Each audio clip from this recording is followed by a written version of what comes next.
नमस्कार, कुबेर गुरु में आपका स्वागत है। आज हम बात करेंगे भारतीय अर्थव्यवस्था की। किस प्रकार से भारतीय अर्थव्यवस्था जो दुनिया की सबसे फास्टेस्ट ग्रोइंग इकोनॉमी थी, वो किस प्रकार से उसमें उसके विकास दर में भारी गिरावट आई है, किस प्रकार से अर्थव्यवस्था में मंदी आ गई है। आज हम बात करेंगे जीडीपी आंकड़ों की, देश में बढ़ती अनएम्प्लॉयमेंट की तथा इन्फ्लेशन जो कि पिछले साल की तुलना में इस साल काफ़ी बढ़ गया है। और हम बात करेंगे कि इसका आरबीआई का रिस्पॉन्स क्या रहा है in terms of repo rates and bank rates.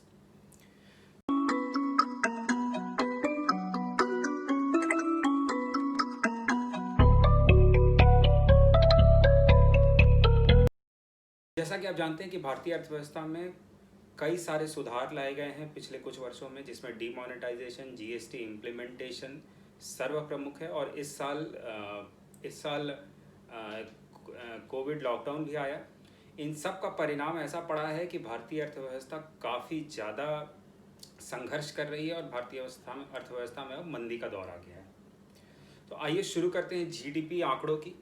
आप अपनी स्क्रीन पर देख सकते हैं कि जीडीपी आंकड़े जो कि पिछले वर्ष से दिखाए गए हैं, पिछले वर्ष के Q1 से ही, पिछले फिस्कल के Q1 से ही जीडीपी में लगातार गिरावट आ रही है। कोरोना वायरस लॉकडाउन के पहले जीडीपी की विकास दर 3.3% के आसपास थी, जो कि इस साल की पहली तिमाही जिसमें कि कोरोना वायरस लॉकडाउन लगा, वो घटकर -23.9% हो गई। अमूमन जीडीपी में 1-2% की गिरावट भी काफ़ी ज़्यादा मानी जाती है। तो अगर जीडीपी -23 में चली गई है तो इसका मतलब कि काफ़ी ज़्यादा इकोनॉमी में इम्पैक्ट पड़ा है। अब हम बात करते हैं कि आरबीआई का रिस्पॉन्स कैसा रहा है इसको लेकर। तो आप अपनी स्क्रीन पर देख सकते हैं आरबीआई रेपो रेट के आंकड़े। आरबीआई ने, जैसा कि सेंट्रल बैंक अमूमन करते हैं, आरबीआई ने अपना रेपो रेट घटाया है। ये अब प्रेजेंट रेपो रेट 4% पर आ गया है। यह कुछ 5.75% था। सिमिलरली बैंक रेट्स, आप अपनी स्क्रीन पर SBI bank lending rates, base rates देख सकते हैं, जिसमें भी गिरावट आई है। सेंट्रल बैंक ने ऐसा मार्केट में लिक्विडिटी इंजेक्शन के लिए किया। अब इन सब का हम देखते हैं कि महंगाई पर क्या असर पड़ा है। तो आप अपनी स्क्रीन पर देख सकते हैं सीपीआई इन्फ्लेशन के आंकड़े। जो इन्फ्लेशन दर पिछले साल काफ़ी कम 3 या 4% के आसपास थी, वो इस साल बढ़कर 6 और 7% के आसपास आ गई है। ऐसा तब हुआ है जब लोगों की नौकरियां जा रही हैं और लोगों के खर्च और consumer sentiments is at an all time low, तब इन्फ्लेशन बढ़ रही है, जो कि चिंताजनक बात है। अगर हम बात करें कि इन सब का क्या असर पड़ा है एम्प्लॉयमेंट के आंकड़ों पर, तो अपनी स्क्रीन पर CMIE के जो सर्वे किया गया उसका डाटा देख सकते हैं। जैसा कि इसमें देख सकते हैं, प्री कोविड लॉकडाउन करीब 40 करोड़ नौकरियां इस देश में थी, जो कि मई 2020 में घटकर 30 करोड़ रह गई हैं। तो लगभग 25% की गिरावट आई है जो कि देश में नौकरियां थी। इसमें से सैलरीड क्लास की नौकरियां भी लगभग 1.13 करोड़ के अनुपात में घटी हैं, जो कि एक बहुत ही चिंताजनक बात है। ऐसा माना जा रहा था कि वी शेप रिकवरी होगी, ये आंकड़े गिरेंगे और उसके बाद तुरंत बढ़कर अपने नॉर्मल लेवल्स पर आ जाएंगे। लेकिन ना ही कोरोना वायरस का कोई समाधान मिला है, ना ही इकोनॉमी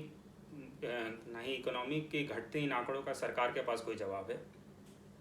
सरकार इसे एक एक्ट ऑफ गॉड मान रही है, जिसमें कि सरकार का मानना है कि उसे इंटरवीन करने की कोई ज़रूरत नहीं है। हमारे हिसाब से यह काफ़ी गलत स्टेप है। सरकार को अधिक से अधिक फिजिकल स्टिमुलस इकोनॉमी में इस समय डालने की ज़रूरत है, लेकिन सरकार के जो आंकड़े हैं वो बताते हैं कि सरकार ऐसा नहीं कर रही है। सरकार ने यहाँ तक बोल दिया है कि वो जीएसटी के ड्यूज स्टेट्स को नहीं दे पाएगी।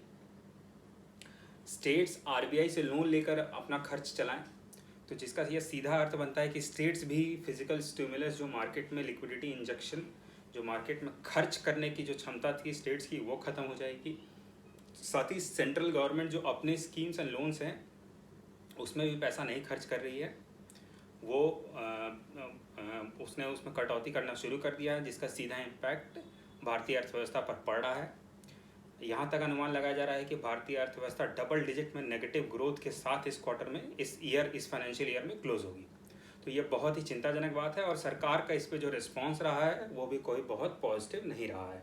सरकार ने 20 लाख करोड़ का फिजिकल स्टिमुलस दिया था, लेकिन उसका ऑन ग्राउंड इम्पैक्ट कुछ नहीं पड़ा है। वो स्टिमुलस बस एक लोन स्कीम थी जिसका कि वास्तविक खर्च जो सरकार करने वाली थी उसमें बहुत सारे खर्च ऑलरेडी बजट में अकाउंटेड थे और नए खर्च काफ़ी कम थे। तो इस समय ज़रूरत है कि सरकार कुछ बोल्ड स्टेप्स ले, वरना इकोनॉमी को एक परमानेंट सेटबैक लग सकता है। आज के कुबेर गुरु अंक में इतना ही।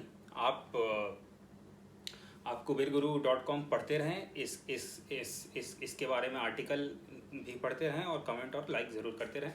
kuberguru.com का लिंक नीचे डिटेल सेक्शन में है। धन्यवाद। जय हिंद, जय भारत।